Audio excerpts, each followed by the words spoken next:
Good evening and welcome to Pakistan Today News from our London studio. I'm Victoria Lane. We begin with developments inside Pakistan Tehreek-e-Insaf, where uncertainty continues over whether the party should pursue street protests or open dialogue with the government. Senior PTI leaders say the party remains divided between agitation and negotiation strategies, with limited access to jailed founder Imran Khan contributing to internal confusion. Party figures say restricted communication has slowed decision-making, while some leaders in the wider opposition alliance have expressed conditional willingness to talk. They insist the government must first create a favorable environment for meaningful negotiations, even as preparations for planned protests continue.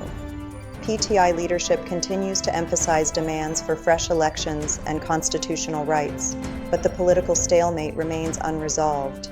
Turning now to the judiciary, the Lahore High Court has struck down the federal government's authority to declare a citizen's passport inactive or impose long-term travel bans. Justice Asim Hafiz ruled that while the government can cancel, impound, or confiscate passports under the Passports Act, the concept of inactivation has no legal basis. The court has given the government 30 days to amend passport rules in line with the law and has directed authorities to revisit cases affected by the now invalid provision. For more on this, we go to our correspondent in Lahore. Drake Rowland joins us now.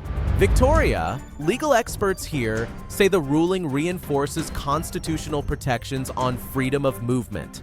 Lawyers believe the decision will provide immediate relief to citizens who were restricted without clear legal backing. The court has also signaled that executive authorities must strictly operate within statutory limits. Government departments are now under pressure to quickly revise the rules and reassess past decisions. Thank you, Drake Rowland, reporting from Lahore.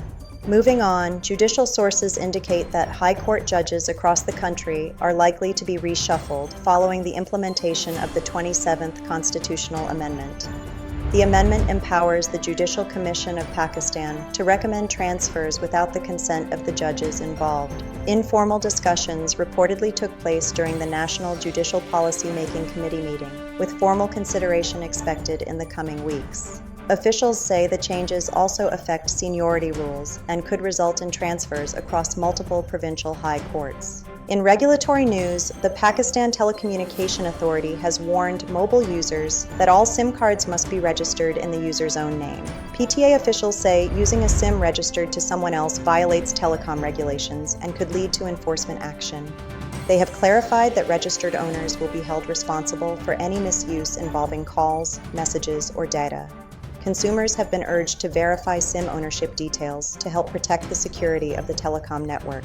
On defense matters, a Pentagon report has identified Pakistan as the main recipient of Chinese combat aircraft, highlighting Beijing's growing role as a global arms supplier. The report says China has delivered advanced aircraft to Pakistan, including 20 J-10C multi-role fighters, with a total of 36 on order.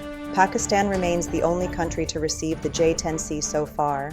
The report also notes successful joint projects such as the JF-17 Thunder and advanced unmanned systems, along with continued Chinese support in naval platforms and air defense systems. Turning overseas, the United States military has carried out airstrikes on Islamic State targets in northwest Nigeria. The strikes, conducted on Christmas Day, mark the first such operation under the current U.S. administration. President Donald Trump said multiple IS positions in Sokoto State were targeted to counter militant threats.